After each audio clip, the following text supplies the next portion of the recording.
네, 여러분 안녕하십니까.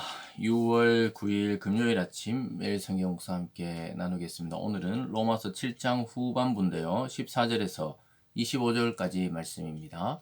제가 앞부분을 봉독해 드립니다. 우리가 율법은 신령한 줄 알거니와 나는 육신에 속하여 죄 아래 팔렸도다. 내가 행하는 것을 내가 알지 못하나니 곧 내가 원하는 것은 행하지 아니하고 도리어 미워하는 것을 행함이라. 만일 내가 원하지 아니하는 그것을 행하면 내가 이로써 율법이 선한 것을 시인하노니 이제는 그것을 행하는 자가 내가 아니요 내 속에 거하는 죄니라. 아멘. 오늘 본문의 내용을 중심으로 인간의 실존이라는 제목으로 말씀을 증거하겠습니다. 어제는 이 율법은 죄를 깨닫게 한다. 그래서 법의 효력, 율법의 효력은 그리스도의 복음이 오기 전까지 유효한 것이지 복음이 와서 모든 것이 완성되었을 때는 이제 율법으로부터 자유하다. 그러면서 결혼한 여자가 남편이 있을 때 다른 이에게 가는 것은 간음이지만 남편이 죽고 자유한 몸이 되었을 때는 또 다른 이와 결혼해도 아무 상관이 없다. 이걸 예를 들면서 그 법이 어떨 때까지 유효한지를 이야기해 줬죠. 그리고 그리스도 오기 전까지 율법은 유효한 법이었지만 그리스도 안에서는 자유인이 되었다고 이야기하면서 그렇지만 인간이 그리스도 안에 아무리 자유롭게 영적으로 해방이 되어도 우리가 육체가 있는 한 이 육체 속에 있는 이 죄의 본성 이것이 우리를 주장할 때가 많다는 거죠.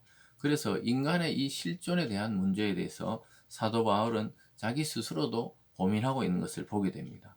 그래서 우리가 아까 조금 전에 보면 이 14절에 나는 육신에 속하여 죄 아래 팔렸다 이렇게 말합니다. 그래서 죄 아래 팔렸기 때문에 우리가 100% 완벽하게 의롭고 100% 율법을 다 지키고 100%단 하나의 티끌도 없이 그렇게 살아가는 존재는 없다고 이야기합니다. 오직 그리스도만이 죄 없는 분이시라고 오히려 이야기할 수 있겠죠. 그렇다고 우리가 포기하자는 게 아닙니다. 우리도 그리스도를 닮아 완성에 이르기를 또 완전한 인격과 또 죄 없음으로 나아갈 길을 추구하고 거룩한 욕망을 따라 살아야 되지만 인간은 가끔씩 죄에 팔려 흔들리는 존재라고 이야기하고 있습니다. 그래서 18절로 가보면요. 내 속 곧 내 육신에 선한 것이 거하지 아니한 줄 아노니 원함은 내게 있으나 선을 행하는 것은 없노라. 내가 원하는 바 선은 행하지 아니하고 도리어 원하지 아니하는 바 악을 행하는도다. 만일 내가 원하지 아니하는 것을 하면 이를 행하는 자는 내가 아니요 내 속에 거하는 죄니라. 아주 중요한 단어가 이게 나오고 있죠. 우리는 선을 행하기를 원하는데 도리어 악을 행하는 경우가 많다고 바울이 고백하고 있습니다. 이 인간의 이게 한계고 인간의 숙제고 문제입니다. 우리는 남을 사랑하고 싶지만 남이 잘 되는 것을 보면 사랑할 수가 없어 오히려 질투가 나고 미워진다는 거예요. 그래서 이게 참 신기하죠. 그리고 그것이 오늘 성경에 나오잖아요. 죄가 우리를 지배하고 죄가 우리를 통치하려고 한다는 거예요. 그래서 이 그렇게 행하는 것 원하지 않는 것을 자꾸 행하는 것은 내가 아니고 내 소유가 하는 죄의 본성이라는 겁니다. 이걸 핑계 대자는 것이 아니라 인간이 그렇게 간단하지 않다는 것을 오늘 보여주고 있습니다. 우리가 우리 속에 있는 죄가 막 주도하도록 놔둬 버리면 우리도 뭐 겉으로는 멀쩡해 보여도 사람을 속으로는 엄청 미워하고 또 사람을 깎아내리고 또 비난하고 이게 마음속에 꽉 차 있다는 거예요.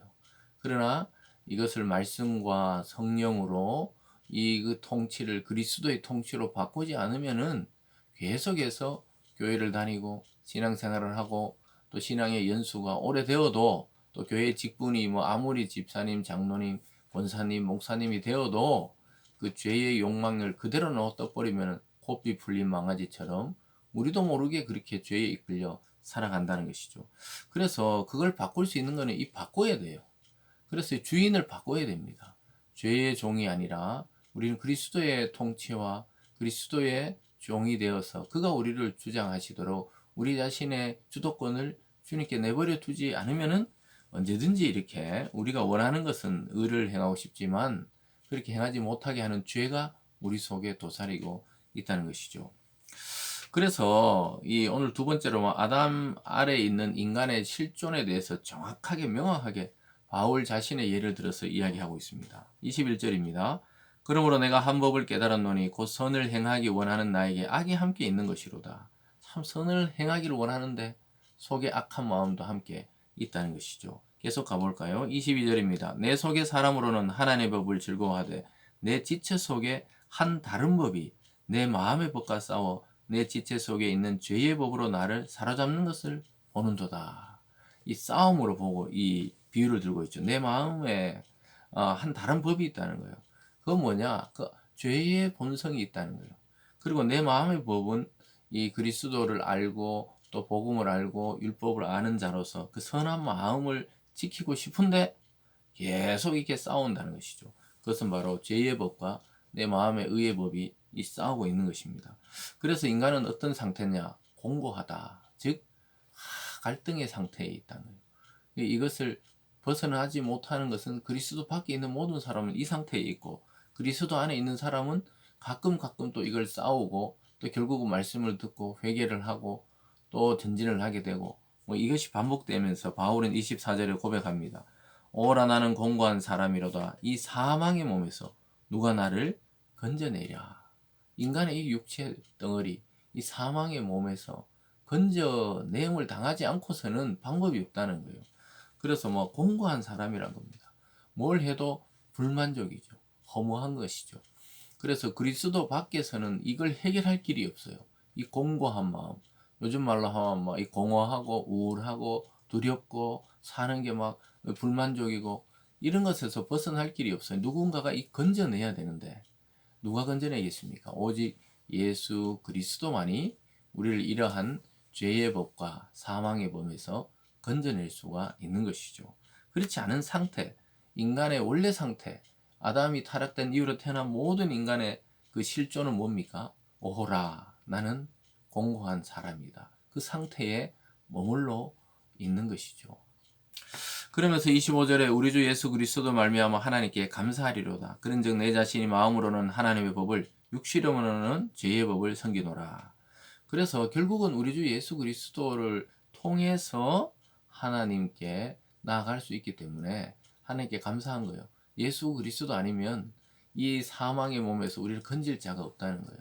그러면서도 마음으로는 하나님의 법을, 육신이라는 것은 육체적인 우리의 본성은 자꾸 죄의 법을 따른다는 거예요. 이 치열하게 전투를 합니다. 아마 여러분도 신앙생활을 좀 하다 보면 경험할 거예요. 신앙을 아예 모를 때는 뭐 그런 기준이 없기 때문에 그냥 내가 이렇게 살아서는 안 되는데 이 정도로 생각하지만 신앙생활을 하면서 오늘 또 이렇게 말씀을 듣는 자들은 갈등하죠. 사람이 미워지거나 또는 어떤 일에 대해 불만족이거나 또는 어떤 죄의 욕망이 막 일어날 때마다 우리는 갈등하는데 그게 정상이라는 거예요. 거기서 우리는 어떻게 나가야 됩니까? 오늘 바울의 고백처럼 이 사망의 몸에서 오직 그리스도만이 나를 건진다는 그 확신으로 나갈 때 이 아담 안에 있던 인간의 실존이 그리스도 안으로 옮겨오면서 이 자유를 누릴 때가 많이 있죠. 그래서 우리가 마음의 법을 따라 살아갈 수 있도록 성령과 말씀이 우리를 인도하신 걸 경험하게 되죠. 사랑하는 여러분, 오늘 또 이 아담의 실존, 또 끊임없는 우리 마음속의 갈등을 인정을 하고 그리스도께 그 주도권을 내어드리는 하루가 되기를 바랍니다. 기도하겠습니다. 사랑의 하나님 아버지, 인간의 실존은 공고한 상태입니다. 이 사망의 몸에서 우리를 건져주심에 감사드립니다. 우리 인생의 주도권을 오늘 또 주님께 맡기오니 주님 우리를 인도하여 주시옵소서. 감사드리며 예수님 이름으로 기도드리옵나이다. 아멘.